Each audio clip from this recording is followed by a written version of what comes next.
I want to say how excited that we are to be here and represent the University of Central Missouri. The opportunity to come back in mid-February to be a part of what President Best and Dr. Jerry Hughes were really doing with the athletic program. I think their vision for that and the success that they have had at UCM really was attractive to my family and I, our second stint back in Warrensburg. So that was something that we really were excited about.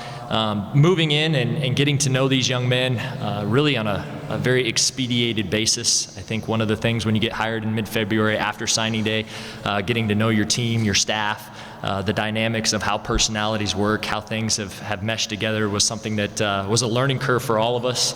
The great thing about that, Coach Jim Sabota did a fantastic job over his tenure at UCM of really creating a culture of stability and sustained success.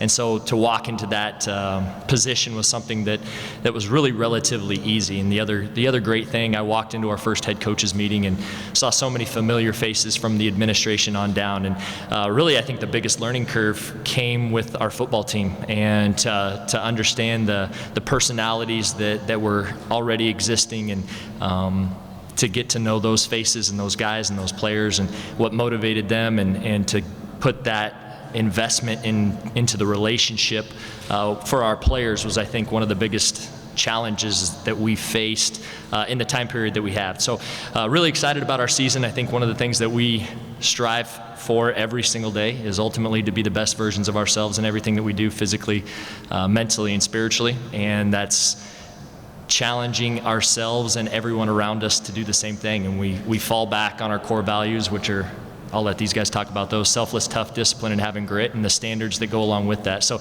excited about our season, excited about the two gentlemen that I have here with me that are representing our football team. I think they are fantastic representations of what we want Mules to be, and great representatives of the UCM culture. So happy to be here. I'm excited. This is my first time ever doing something like this. I mean, as an offensive lineman, you don't get to be in front of the camera very often. And I was talking to somebody earlier, it's almost better as an offensive lineman when they don't know your name. But I'm excited. I've loved this football team. This is my fifth season, my fifth fall. We've had a great summer, a great spring. I mean, we were almost 2 months before we had a head coach, before Coach Lambo got here, and we created a brotherhood that was already established, but we're a super tight-knit family. I mean, I've had people call me to jump their car that has never called me before. It's just the type of situation we've created, and leadership has helped a lot. I mean, we have a leadership committee that a lot of things go through first before we make big decisions, and it's something that I'm excited to be a part of. This team is something different, and I love it. I mean, when you talk about a brotherhood, we call each other Mule Brothers, and that's for a reason, because there's family on this team, and no one can doubt that. I'd like to just say thank you, Coach Lambo, Ty, for allowing me to be here representing my team, my teammates, and my coaches. Just to kind of piggyback off Ty, this is one of the closest teams that I've ever been on. We all believe in each other. We all push each other to be better. Coach Lambo has done a great job coming in, laying a foundation for the culture that he wants to build here at UCM. And I feel like he's got the whole team on board. Everybody wants to be a part of it. Everybody's living by it, and everybody's doing their best to be the best versions of themselves. You know, one of the things that we preach about all the time is you have to invest in yourself, but you have to invest in teammates too. And these guys have done a fantastic job this summer of investing in each other, holding themselves accountable, but holding their teammates accountable. And, you know, as a head coach, you just sit back and watch, because obviously the limited time that we can have with them over the summer, it truly is a player-led team. We've said all along that we want to be coach-fed, player-led, and these guys have taken that and really run with it. So from that standpoint, it's been really fun to watch that relationship continue to foster and grow throughout the summer. We don't have enough time to list everything that I've learned. I think some of the highlights, though, just from being a head coach and being in this seat before is to make sure that we're taking care of ourselves first, and really implementing what you truly know to be right and what you truly know to be correct for your student athletes and your coaching staff and the family that you have, and ultimately putting that ahead of everything else. And I think sometimes, especially in the coaching world, it's so transactional, right? You do this, you get this. You play this well, you're going to get a trophy. And I think sometimes and I'm guilty of this as well, we miss the relationship part of it. We miss the investment in our student athletes. We miss the investment in the coaches relationship. We miss the investment in the player to coach relationship. And so that's one of the things that we've really focused on. We haven't talked about goals. We haven't talked about wins. We haven't talked about first down. We haven't talked about any of those things. We've talked about investing in each other, building that trust, because ultimately we know in a relationship, these guys are only going to go as far as they trust me in that type of relationship in the coaching world. And so we want to be very transformational, not transactional with how we coach. We want to touch, yes, we're going to teach them how to block, how to tackle, all the physical schemes that go along with playing football. But more than anything, we want to teach these guys, ultimately how to be great husbands, fathers, men of the community that are going to go out and do great things in the world, and live by that example. And that's kind of the cool thing that we've really focused on, and they've really taken that and run. I think it was a cool experience. I mean, there was a coaching staff there, but there was no top dog, you could say. But the assistant coaches, they did a great job. They put us in good spots. But Coach Lambo talks about a lot. There's a difference between being kind and being nice. And being nice is telling somebody, oh, you did a good job, whatnot. Being kind is having the ability to tell somebody, hey, you got to put your foot on the line. Step back on the line. We're going to run this full sprint. We're going to finish the whole rep. And I think not having a head coach there, it takes like some of the authority away, but we never let that happen as players, as leaders. There's kind of a group of guys who kind of just rose to the top, said this is our team, we're going to make it work. And I mean, I'm part of that, Trav's part of that, but there's some guys that I can name, I could go down a list, but those are the guys that are on the leadership committee. They took the step forward, and we helped this team never drop a beat. Like, I remember Coach Lambo came up and we were doing some after morning run stuff, and it's before we even had an O-line coach at the time. And he comes up to me and goes, Ty, do you want to be a coach one day? I was like, I've thought about it. He goes, the way you're commanding these guys, it tells like they actually listen to you and they care about what you're saying. And I think that I took that to heart, and I mean that's how we go about every day. The summer we have no coaches involved, so I mean Coach Lambo has said it's a fully player-led ran practice. We go through team, we go through Skelly, the whole nine with just players, no coaches allowed, and we get things done. We get things out of it. It's not just mess around time. No, we're there to work, and that's what this team is about. I mean, we're able to be kind to each other, and we can tell each other when things need to be fixed and when we need to focus up. I mean, there's time for fun. We have team bonding activities, which are fun and always exciting, but we're there to play football, and that's what this team has come together. We've created that brotherhood, and we can do that. I mean, that first 2 months, it was kind of weird because it's weird to go into the offices and not have the head coaching office be open all the time, but it was different. But we got through it, and a group of guys came to the top, and we all recognized those guys as the leaders of our football team.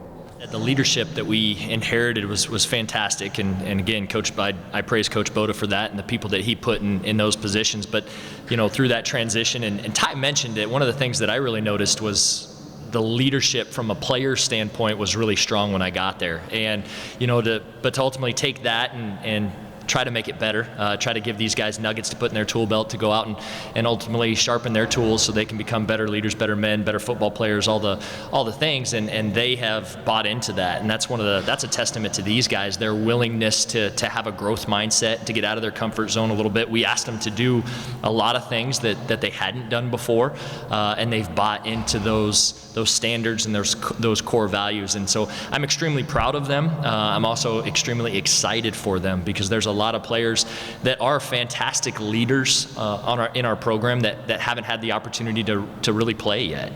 You don't know their names. They haven't been in any media guides. They haven't made a touchdowns or tackles or things like that. And so ultimately, I know that's their goals. That's what they want to do, and to have those opportunities present themselves when the season rolls around is something that's really exciting for us. We're similar because I think we all learned from the same guy, and I would be remiss to not point this out, but he's in the room today, and a guy that I owe so much to in my coaching career, and so many of us that have been up at this podium today owe in their coaching career, and that's Coach Mel Churchma, and ultimately what he taught us, not just about the game of football, but I mentioned the transactional against the transformational, and Coach T is yeah, he was my college football coach, and he was demanding, and we were fortunate to win a lot of games and do a lot of great things when I played for him and then coached underneath him. But to be real honest with you, I don't remember hardly any of those. What I remember is our conversations that we have and the life lessons that he still teaches me to this day, and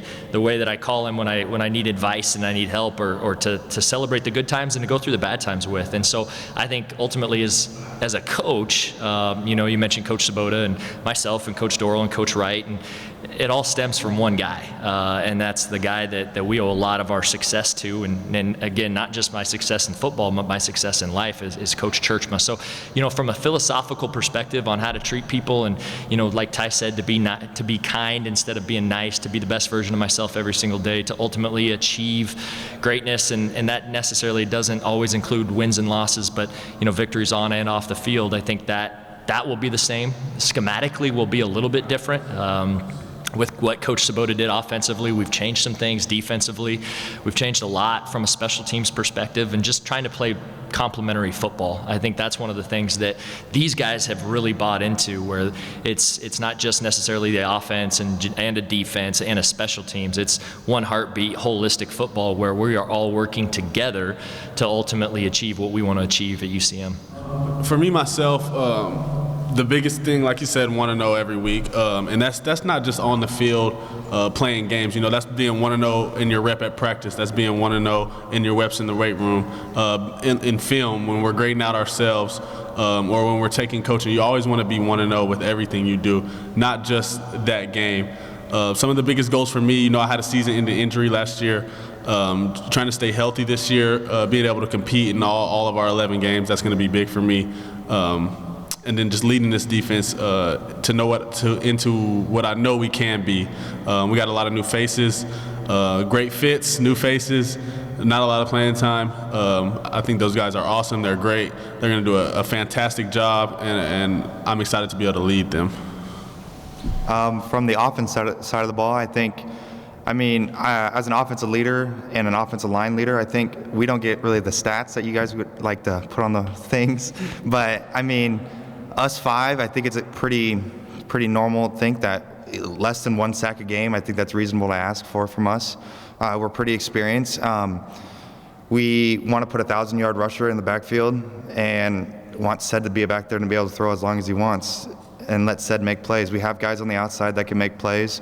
Like Travis said, we can go 1-0 with ourselves every day and 1-0 in the week. I told somebody earlier that you can't think about what happened before. You got to think about the next rep, the next step. You got to keep walking forward, the foot in front of you. Can't take a step back.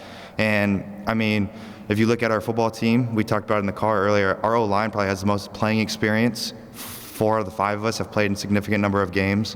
And that 5th guy, he stepped in and he has my trust wholeheartedly. He stands right next to me, and I believe he's going to do the great job coming up, and he's going to be the future of this O-line, and I think I trust him, and this O-line trusts the offense, and we're excited to play under Coach Lambo and him and the offensive coordinator's play calls, and I think it's going to be exciting to watch.